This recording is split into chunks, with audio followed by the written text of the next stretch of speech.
Henry Seeley, thanks for being here today. It's good to see you, man. It's good to be here. It's good to see you. We're near neighbors. Yes. Never get to really see each other that much. You're a busy man. Belonging stuff is just, I don't know how you navigate all of it. You get records. Obviously, the church is growing like crazy. Yeah. Expanding, into every, seems like area of, business and commerce and influence and culture, and just it's mind blowing.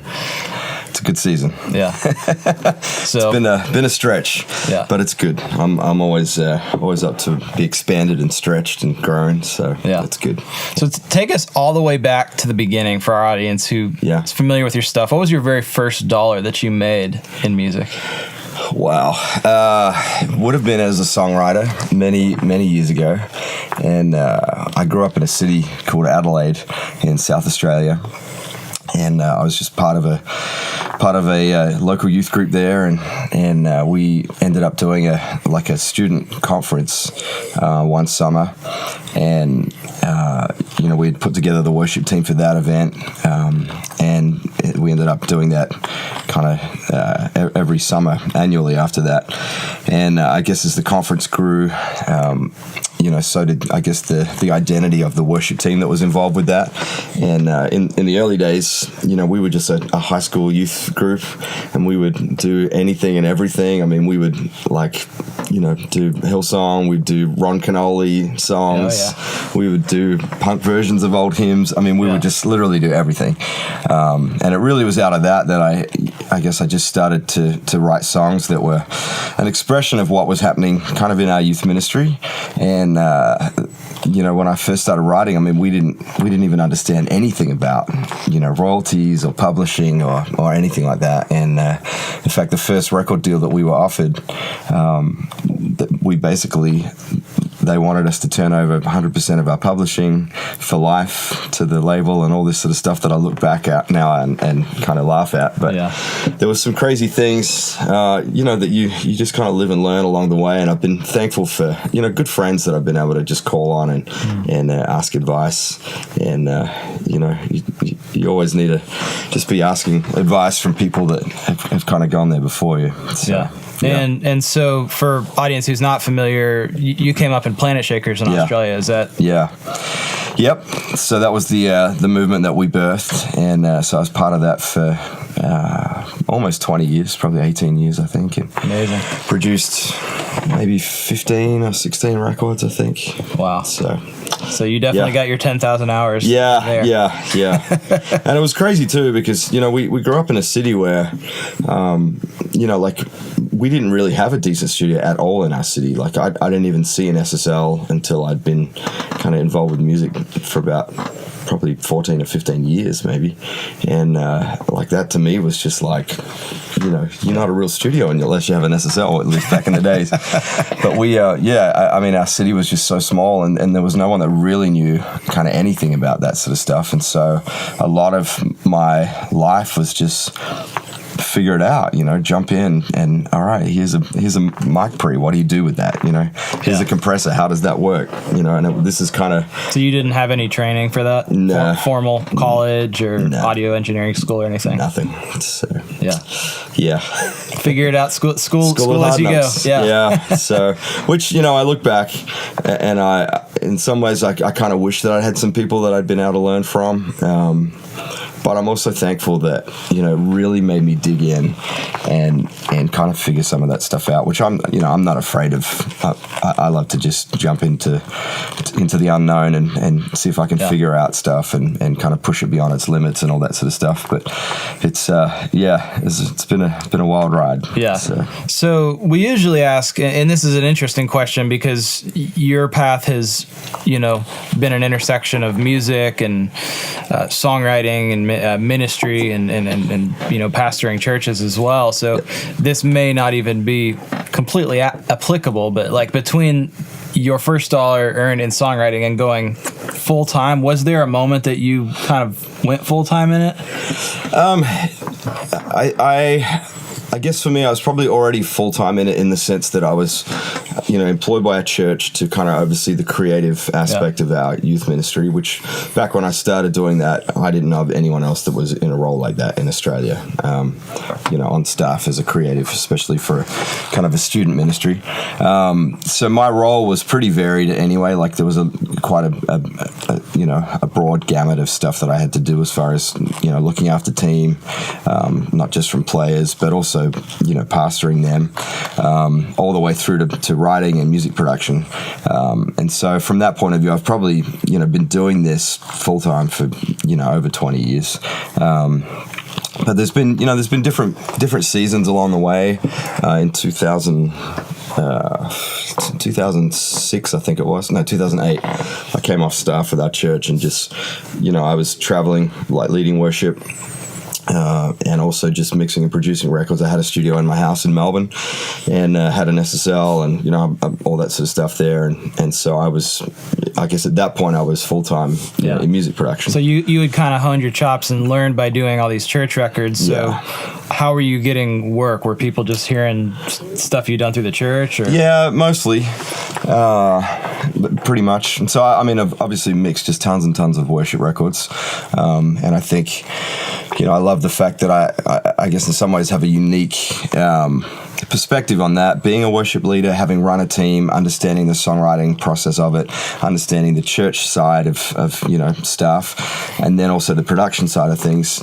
I've met plenty of people along the way who are really great at the production but don't understand how to navigate that in a church environment, and how, even just how a worship record should feel as opposed to, just a pop record or something like that, just flow wise and all that sort of thing. So I think for me I've been able to really draw on every season of my life to kind of hone some of those skills, especially in the in the worship kind of. Yeah, well, that's what the first time we met, I thought was so interesting, because I think it might have been on a songwriters retreat, and our mutual friend Mia Fields, who I've written with for probably coming up on 9-10 years now, kept inviting me to this Tuesday night basement that her friends were hanging out and doing. I didn't even know what it was. Yeah, we didn't either.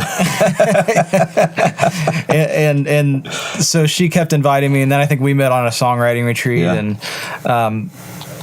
the thing that struck me was interesting was like you have your hand in sort of all of it. Like you're obviously the guy at the front.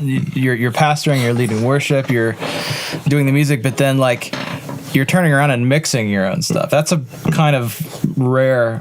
I don't really know anybody else who's doing that. I don't know anyone else crazy enough to be doing that, probably. And I think some of that really was kind of birthed out of necessity in the early days. We, I guess back in the early Planet Shakers days, we were flying a guy from Nashville out to mix in Australia, and we mixed at a studio one time it was actually the first studio to have an SSL in Adelaide, and this SSL was, it was not good. Like literally the first day we were patching in and there's smoke coming out of the back of the console. So it was one of those. Gotcha. But, this particular guy who's an amazing engineer, but, it just wore him out, like flying back and forth, every 6 months to come mix records for us in Australia. And I remember telling my boss one day, hey, this guy, I think next record I'm going to have to go to the States to mix it. Yeah. And my boss was like, no, I think you can mix it. And I literally said to him, I was like, well, I'm going to need the same tools. And he's like, so you need an SSL? And I was like, okay, let's do this. And so for me, I'd never mixed a record at that point, but I just kind of jumped in.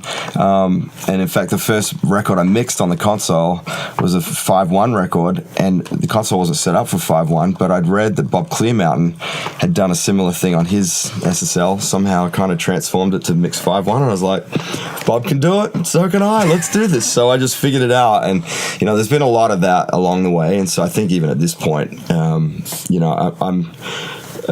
I've had to learn, even in this season, just because you can doesn't mean you should. And I kind of live this balance too of I know what I want, but I also know that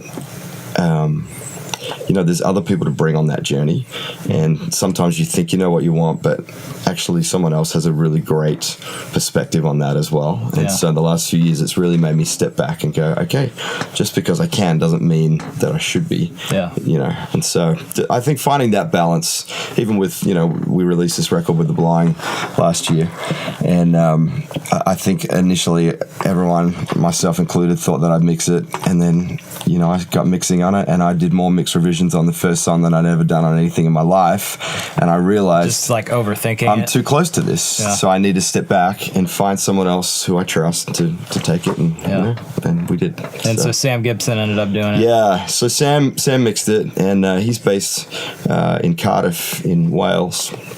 And he and I had never met. He's actually from New Zealand, but he's lived in the UK for the last 15 or 16 years. Mixed, obviously, a lot of the Hillsong United stuff, but he had mixed a lot of the earlier, like, Delirious records. Well, in fact, the later Delirious records, to be honest. And, just an amazing engineer. And so I called him and just said, listen, man, can you do this for me? And so, but it was actually a really beautiful experience to sit in the studio with, a great mix engineer, and for the first time in probably a decade, to sit back and not be the mix guy, and to be able to sit there and just enjoy what it feels like just to be a producer again. And also, the interaction between two mix guys in that scenario, was really, I think it was inspiring for both of us. So it's good. Well, that's so interesting. So because that's another part of your story that I don't even know if a lot of people who would listen to Belonging records, and how many streams? You posted something about it the other day. How many streams does it have since it came out? I think total song streams is over 20 million so far on the record. Insane. For just a on new Spotify. church record, that's completely independent as well, mind you. Yeah, which is absolutely crazy, and I want to get to that because I'm sure a lot of people want to know how in the world does something like that happen. But there's a whole nother side of you that is a Grammy-winning mix engineer. So you ended up winning a Grammy mixing Israel Houghton record. Yeah, I did, and it was a great record to mix. It was one of those funny things that I've never mixed. I guess I've never mixed for accolade, if that makes sense. I've never mixed because I could get something out of it. Actually, I love music. I love to write it. I love to play. Yeah. I love leading worship, being on stage, in a church scenario. But I love the production side of things, obviously, as well. And so for me, like, mixing a record, it's another creative expression of what I get to do. And so, we must have been close to being done with the record, and someone, in fact, I think it was after we were done with the record, and people started texting me, and they're like, you ready for your nom? And I was like, what's a nom? And they're like, you Grammy nom. I'm like, what are you talking about? And they're like, Israel's won, however many Grammys before, and, it's a no-brainer that he's going to get nominated. And to me, it was months after the record that, before I even started thinking about that stuff. And so it was, and to be honest, we were kind of neck deep in church at that point, and so I was not really mixing much. And so, to kind of fast forward a few months, end up at the Grammys, the record won a Grammy, and it was almost hilarious, to be honest, because I was like, this is the season where I'm not even really focused on mixing now, and this comes along. But it was a sweet little kiss, I think, just of lots of years of hard work. So So let's transition into the Belonging era. What was the story of that kind of led up to obviously putting out a record? I think when it started, it wasn't even necessarily a church, let alone trying to go make records or something like that. No.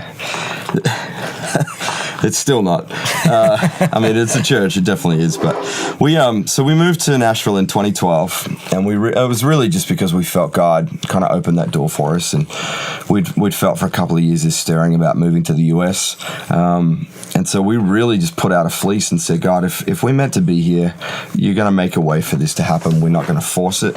And so we'd heard about this diversity visa lottery, aka the green card lottery, and so we applied for that, and it really is a 1 in a million, maybe 1 in a 10 million chance of getting it.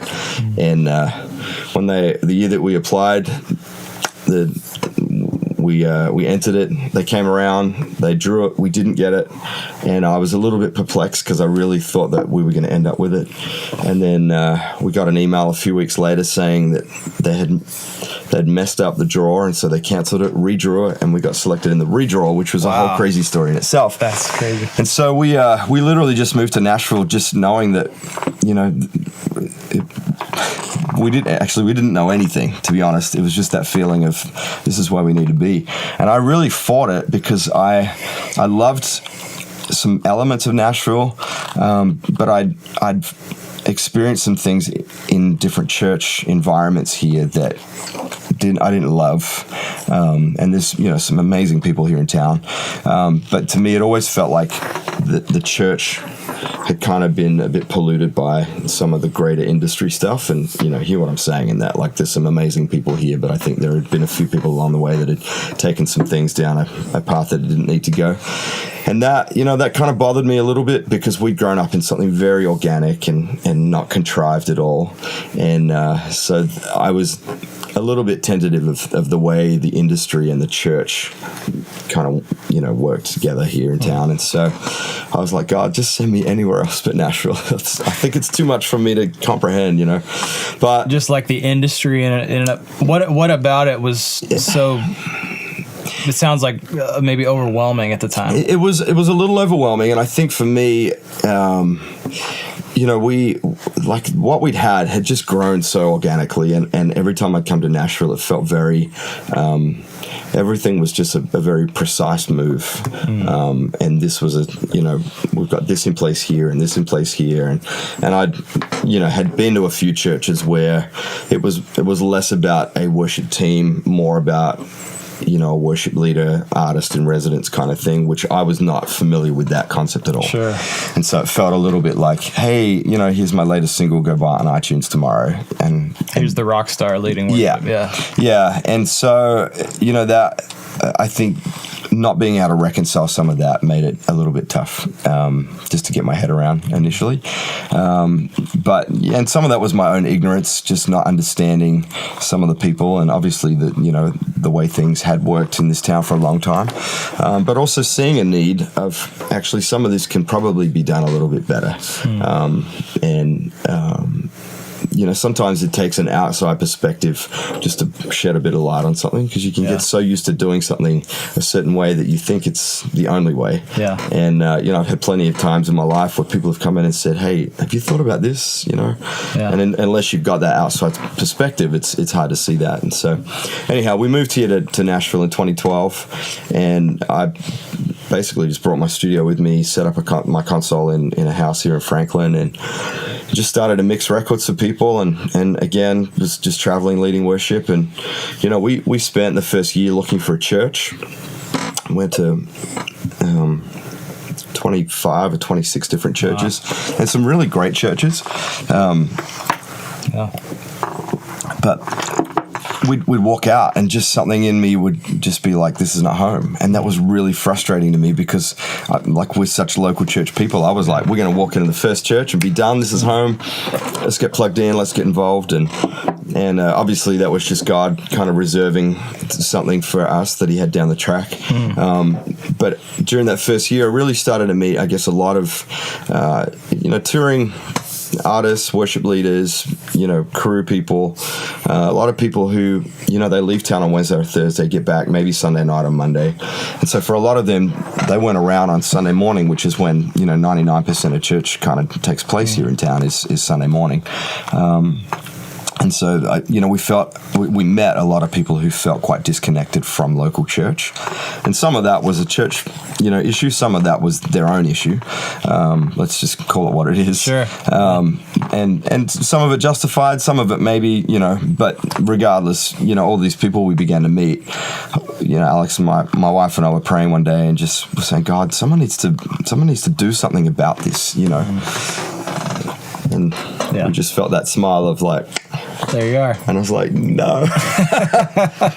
No way, no. So after a little bit of stubborn resistance, we started opening up our home on a Tuesday night. just for some of these people who were disconnected, and really because we were like, they don't need another excuse to not be in church. Like, let's help bring them back in. And so we thought that it was going to be, like a smaller community group of people, which it started as, and we just met every other week for the first 9 or 10 months, and it was 7 people the first week, and it really probably only got to about 20 or 30 people in the first 10 months.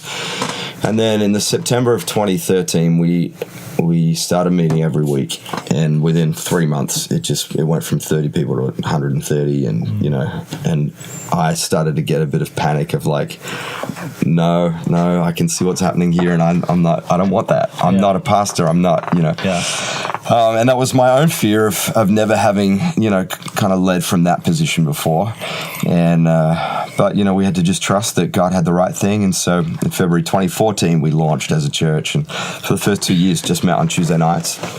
Then we started adding Sunday services as we went. But from the beginning, obviously, it's Nashville, and so we had a lot of creatives. And because we were doing Tuesday night, it was very accessible for people who were out on the road. And so, naturally, we started to draw a lot of, artists and worship leaders and musicians and people from the get-go were saying, when are you going to do a record? And I was like, we're never doing a record. We're not that church. All those things that you say, because of past experiences or whatever. And it got to a point a couple of years in where I realized, obviously we have these amazing songwriters, and God's doing something in our church. And there was this real stirring to kind of put voice to that. And to be honest, the first couple of songs that we wrote really were birthed in worship moments in church. So it wasn't that we necessarily sat down in a room and went, all right, here's a great idea, let's write this song. Yeah. It was more the end of a service where we were just, there was ministry time, and, Mira and myself would be Leedy or Carrie or, whoever was involved at the time. And things would just start to come out naturally as a response to what was happening in the room. And so there's a song on the record that we ended up releasing called "Greater Than All," and the majority of that song, that's where that was birthed. Wow. And for 2.5 years, we had basically the chorus, which I thought was just a bridge. Yeah. I just sang it spontaneously. And we had that, and we would do it, every couple of weeks. It would just make its way into a worship set. But I thought that's all that song was going to be, and then realizing actually that was the basis for something else. But I guess as we began to see, that there was something powerful that happened when we began to put voice to the specific things that God was doing. That's when I realized, there was something in this. So the first writers retreat that we had, I sat the team down and just said, look, we're not here to write for a record. We're not trying to release an album. What we want to do is write songs that are a response to what's happening in our church and that give voice to that. And if they work in our church, then there's a good chance that they'll work in other churches. But let's worry about that stuff later. Yeah. And so that's what we did. And so we just wrote for church. And, the album really was just, we got to a point where we just had enough stuff. We've recorded every single service since we first started. Yeah. And so the album was a culmination of, probably 6 months worth of different recordings. And because, I didn't want it to be contrived and manufactured. I wanted it just to be, hey, this is our church. This is what's happening. And here we are. So it's incredible. And you hit on it a little bit just with some of the maybe apprehension about the industry and not wanting to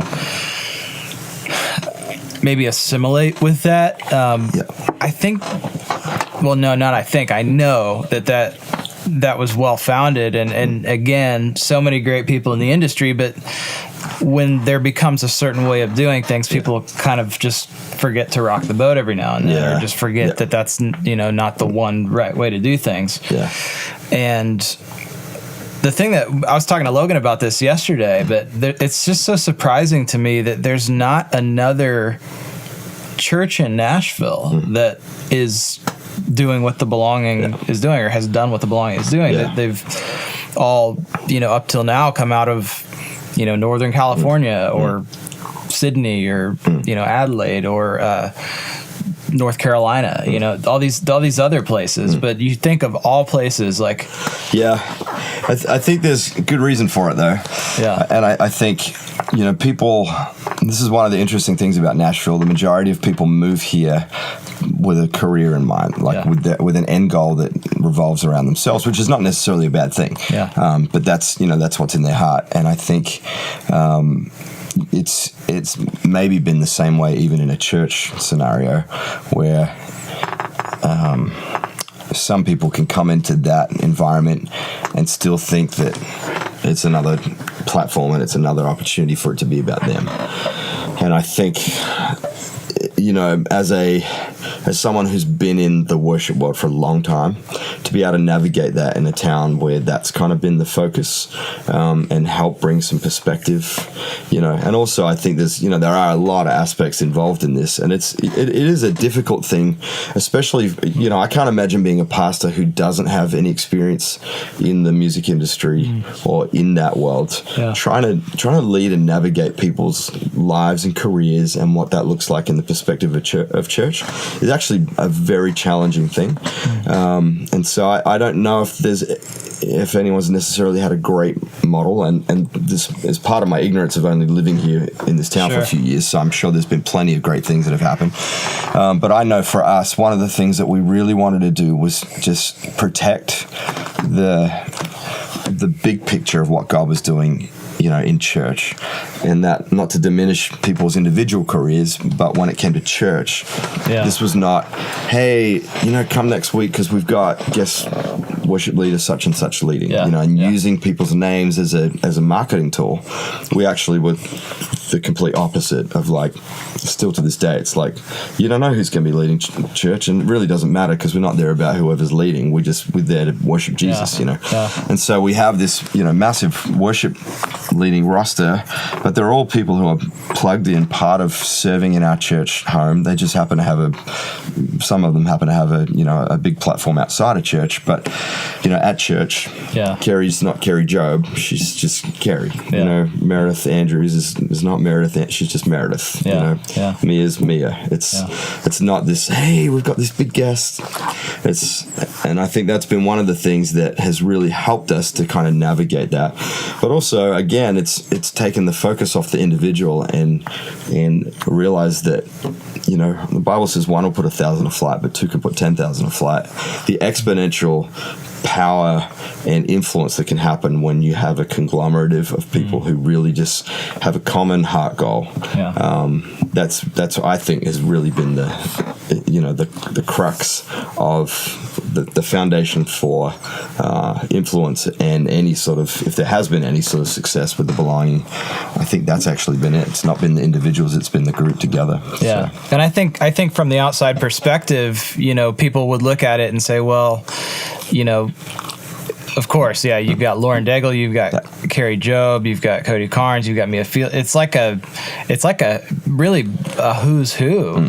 But and from the outside, people probably would look at that as man, that was a contrived thing. The fact that you guys were literally trying to do the exact opposite probably is the exact reason why that caliber of people have been so interested in becoming a part of it. Yeah, absolutely. And it really has been that. And I think that where you really begin to see that, obviously, the record is not, it's not just people who are well known.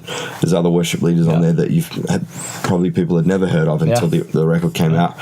But they're not less than, it's not like, oh, well, there's the really great moments and there's the kind of fill-in moments or anything like that. It really is, I feel like there's something powerful, start to finish on the record, that is, again, much less to do with the people than it is to do with the environment, the atmosphere of that. And so we've definitely had that question from people of, and heard those statements around the place, you guys, blah, blah, blah, you use this and use that. And at the end of the day, honestly, I completely understand where people are coming from, looking at it from an outsider's perspective.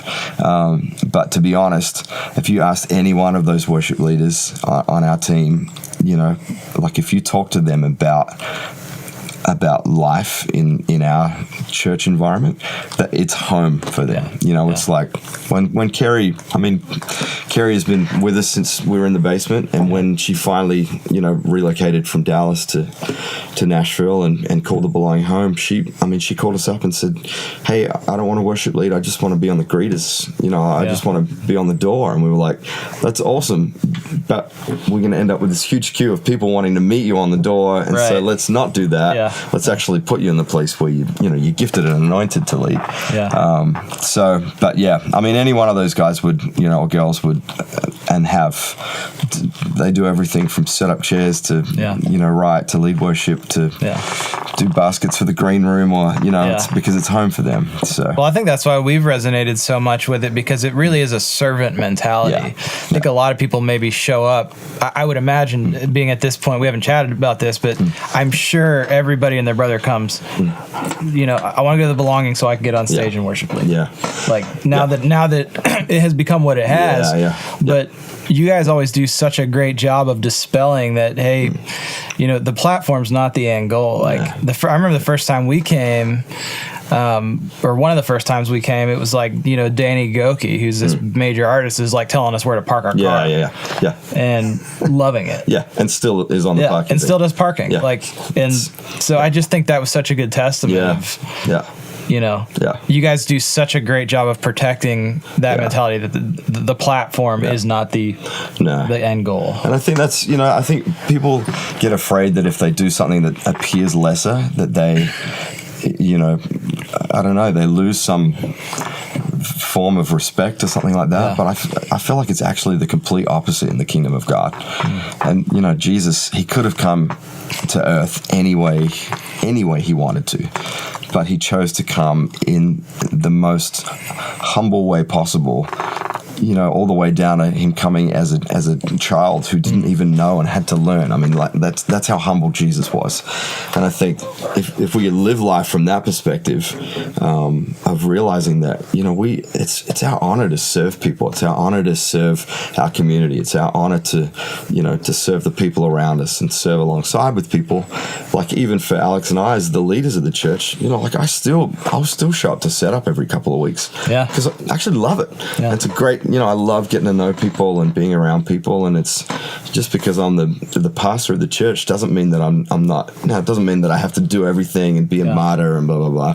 But I actually love the community of people, and so for me, I'm like, I just want to be around people. You know, I want to be there, doing stuff, doing life with people. So so good. Well, it's very evident, and man, the success is one thing, but there's a lot of real, you know, there's a lot of things happening behind the scenes that people don't realize when they see, okay, Belonging has a song on top viral, you know, international Spotify charts and whatever you said, 20 million streams or something. Like, I think people see all that, but that's really just sort of the front facing outward expression of what's happening. It is. And even that stuff, I mean, it was interesting when we were, you know, when we were getting ready to actually compile and release the whole record. Obviously, we do have worship leaders who are signed as artists with all the different labels here in town, and you know, just kind of navigating that whole piece, and then that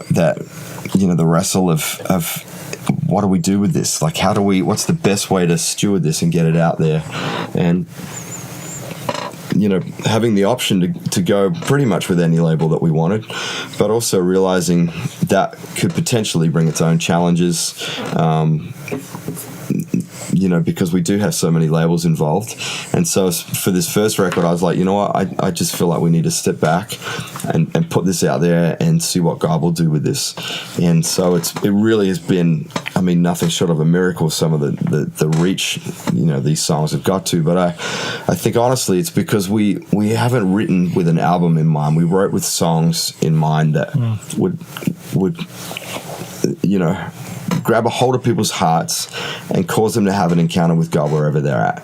And so that, for me, I feel like that transcends, labels, that transcends genre, that transcends people groups. That actually gets to the heart of people. And so I feel like that's one of the reasons why, these songs just have kind of taken root with people. And, and also we don't know. We're learning a lot of this stuff as we go and just saying, all right, God, you just take the lead on it, Well, I think probably the thing that obviously I'm excited about all of that, but one of the things that most people probably don't even realize is that in Nashville, in Christian music industry, we'll pull back the curtain a little bit.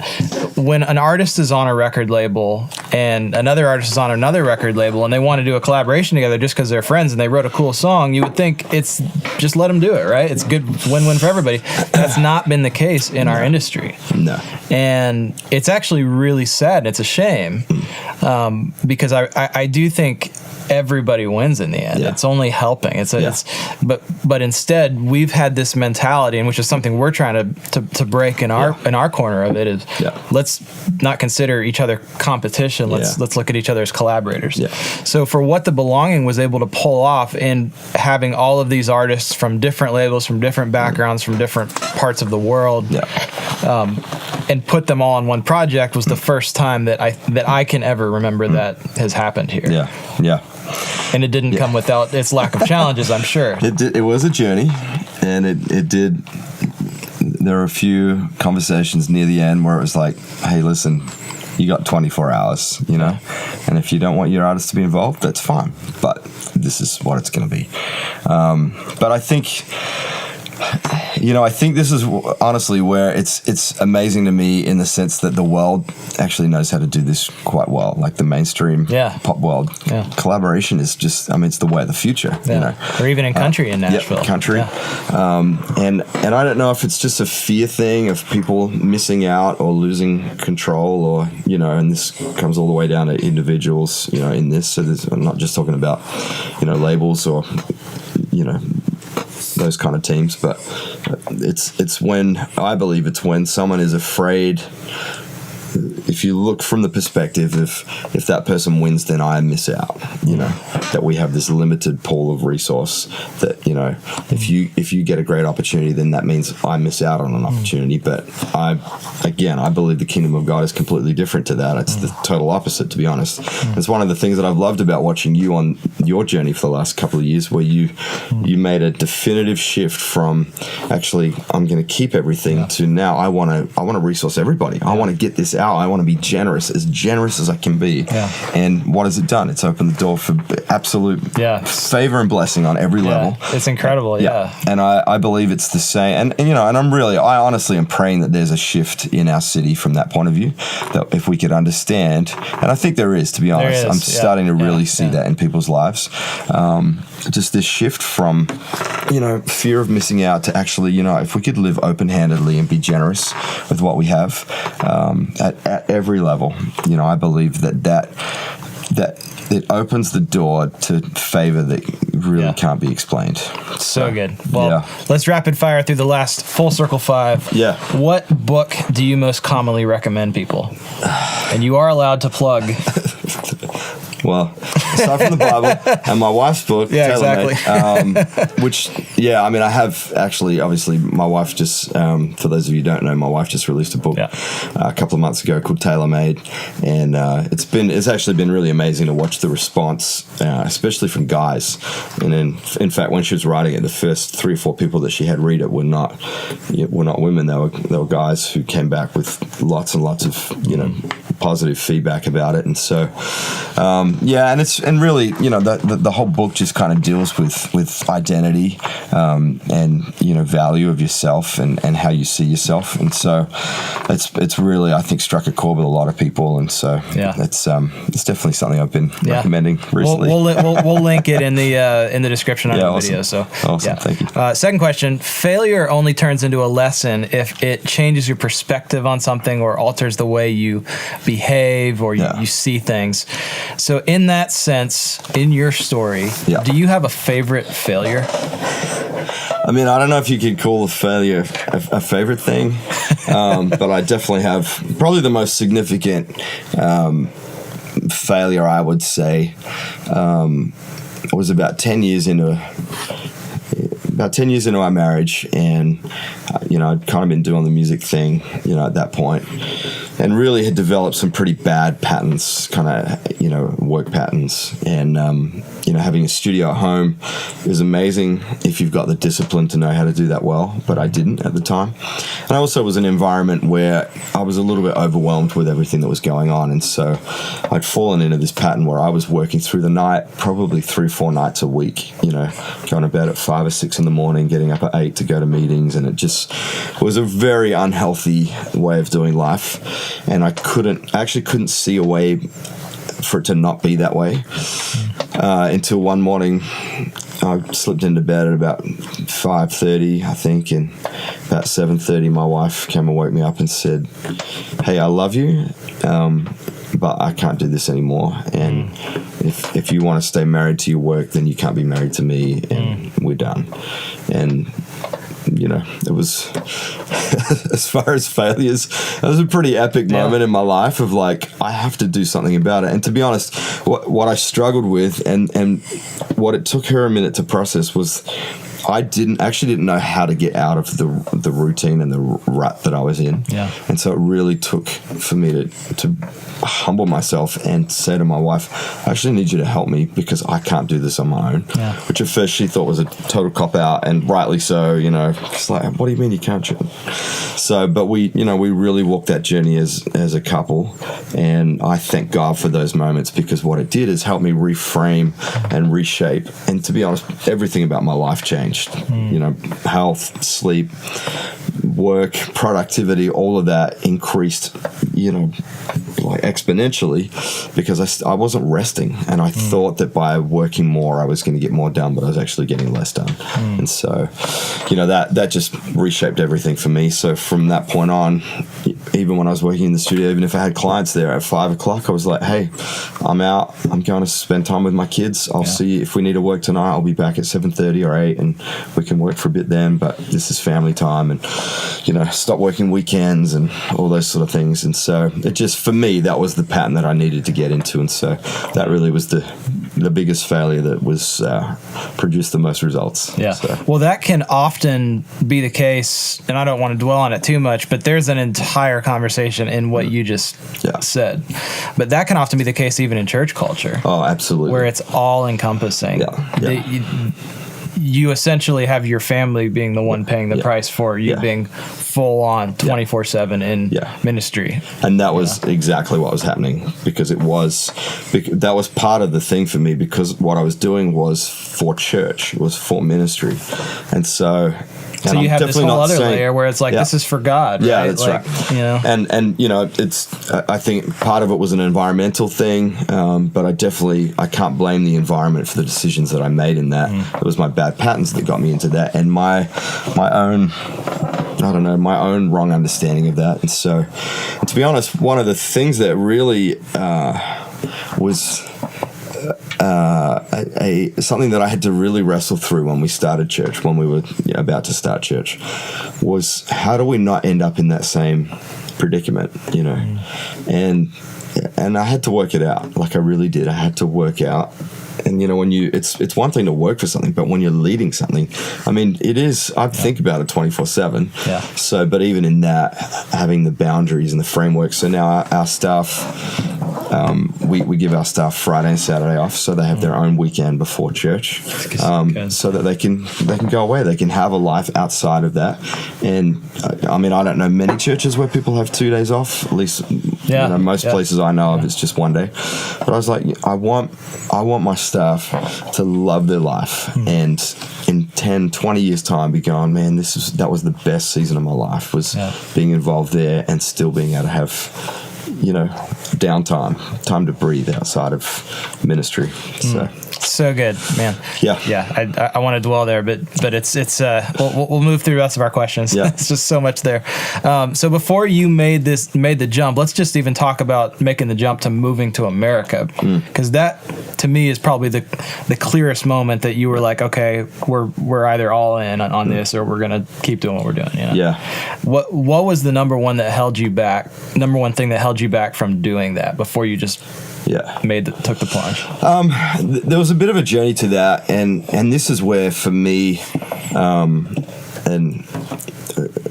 as a Christian, not someone who just goes to church, but someone who really, like, I've got to know God in a deep relational way over the years. And so this, for me, was part of the journey of that, we talk about having faith, but I didn't really understand what that meant until I got to some moments where I had nothing else but faith to hang on to. And there was a couple of situations that we had before we left Australia. My first year of freelance as a mixer and producer I've made more money than I'd ever made in my whole life. At that point, I was like, this is amazing, this is awesome, And then the second year, I got involved in a project with a label, and I was living in Australia at the time, and the label's in the States, and long process with this band. And then right before we got done with the record, the label dropped the band, and I didn't get paid for any of it, and I actually lost tens of thousands of dollars. And I remember in that journey, it was one of those pivotal moments of I'm done. I couldn't pay my daughter's school fees. We couldn't pay our mortgage. We were in deep. And in that moment, that fear of, all right, if I'm trusting in myself as my provider, I'm done. It's over. But I have to now realize that, I'm not my own provider. God is the provider. And in fact, my work is not my provider. My publisher's not my provider. My clients are not my provider. I have to either, live in that place where I think I'm providing or where I'm trusting that God's providing. And so for me, realizing that it wasn't in the years of increase or the years of decrease, but actually God was just consistent through that whole time. And that when we walked through that season and trusted God and allowed Him to provide for us even when we couldn't provide for ourselves, that for me was the moment that I realized, actually, there's no reason to not do any of this stuff, because if I'm relying on the work to be there, then when the work runs out, I'm hosed. But if I'm trusting God that He's opening the door and leading us into this, then I can trust that He's going to provide for us the whole way. So all that to say, when we moved to Nashville, I had nothing. I had no work, nothing lined up at all, and it wasn't an ignorant decision. We had followed, God's pretty clear markers of us being here, and 2 weeks after I moved here, I got a phone call from someone out in Phoenix saying, "Hey, could you come help me mix a record?" And that was it. That record opened the door to mix another record, which opened the door to mix another record. And so, and all of that, since we've lived here the last 6 years, I've never once worried about finance, because I made that decision. I'm going to trust God to be my provider, not myself. And I know that might be a struggle for people, and maybe not everyone watching is a believer, and I totally understand where you're coming from with that. But for me, that's been my journey, and I've watched God be faithful as we've trusted Him in every decision that we've made. I've watched Him be faithful to provide for us every step of the way. So good. So what's one thing that is working for you right now? I feel like everything really, I live in a very interesting position right now because I'm pastor. I'm also, overseeing production of kind of albums for Belonging, writing, leading worship, traveling, there's all of that stuff kind of mixed together. And there's been moments that I've really kind of sat back and pondered whether or not I should have just pursued one area of my life rather than been a jack of all trades, because I get frustrated by that sometimes of if I just had done this one thing. But I actually love the diversity, and I love the fact that I'm involved in so many things. And so quite honestly, I feel like I've really, everything that's working, I feel like it's things that God has opened the door for, and I've just kind of followed and walked in it and facilitated rather than instigated a lot of it. And so I don't know if that gives enough clarity on that, but it's really good answer. Yeah, it's really how I've tried to live my life, just following the cues from God, not bashing down doors until they open, but trusting that if He closes a door, that it wasn't the door. You know? Yeah. Well, I can relate to that, and that's that. Even just us sitting here, not sure that this is that beneficial to listeners, but for me personally, it's really beneficial to hear because I struggle with that too. Of like, okay, I did the artist thing, that's out of my system, but now I'm producing records. I'm a songwriter. We have this publishing company, we have this label, we have this academy where we're pouring back into people. I struggle with like, should I just pick one, you know? But I always feel like, no, I shouldn't. Like that's, so it's just validating for whatever that means. Yeah. And I think the beautiful thing about that is that you get to bring other people in on that journey. Yeah. And for me, I know if I was just a mix guy, I would quite happily lock myself in the studio and never see a soul and never invest in anyone else. And, that might be awesome for me, but it's such bad stewardship of my life and the gifts that God has given me and the opportunities to encourage and work with other people. I think for me, that's been the thing where I've had to step back and realize this is about other people more than it is about me. And it's about raising up other people. And so I think, that's what you're doing brilliantly, man, is investing in not just the next generation, you're investing in our generation of, how to shift some things in our own culture, in our own town and not be afraid to step out and do stuff that's not been done before. I think it's, so courageous and about time. Yeah, so. Well, I appreciate it. Last question. If you woke up tomorrow morning and all of this stuff that you've built kind of just fell apart, if it disappeared, but you have all the experiences, the knowledge, relationships that you have, and you had to start from square one, and you could do anything you want, where would you start? Wow.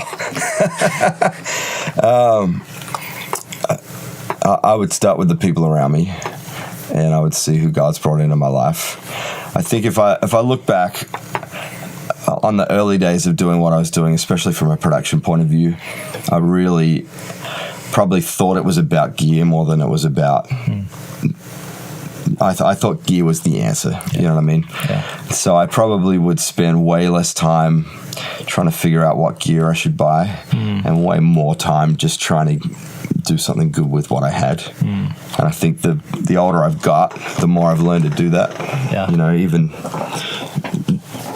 all the way down to making demos on just the most simple piece of gear you've got and pushing yourself to make something really good out of something very minimal.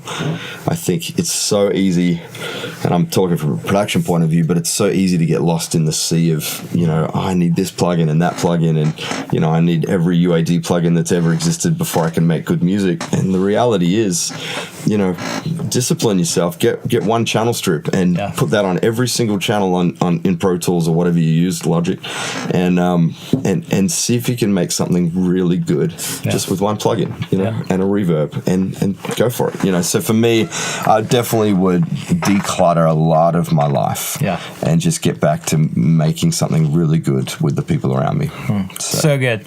So is there anything that y'all are currently working on that you want to talk about? We're always just kind of writing and working towards more stuff like with church, and that really obviously is kind of the focus of our passion right now is church life, and the worship that's coming out of there, and so we're just plugging away at that, writing some more and bringing songs to church. So yeah. So how can people interact with you? Thebelonging.co is our church. HenrySeeley.com is my website, but it's not really that interesting anymore. But most of what we do is kind of through the church or through Instagram. Very cool. Come hang out with us. Well, thanks for being on the show, man. Appreciate it. It's great to be here, man. Thank you. Yeah.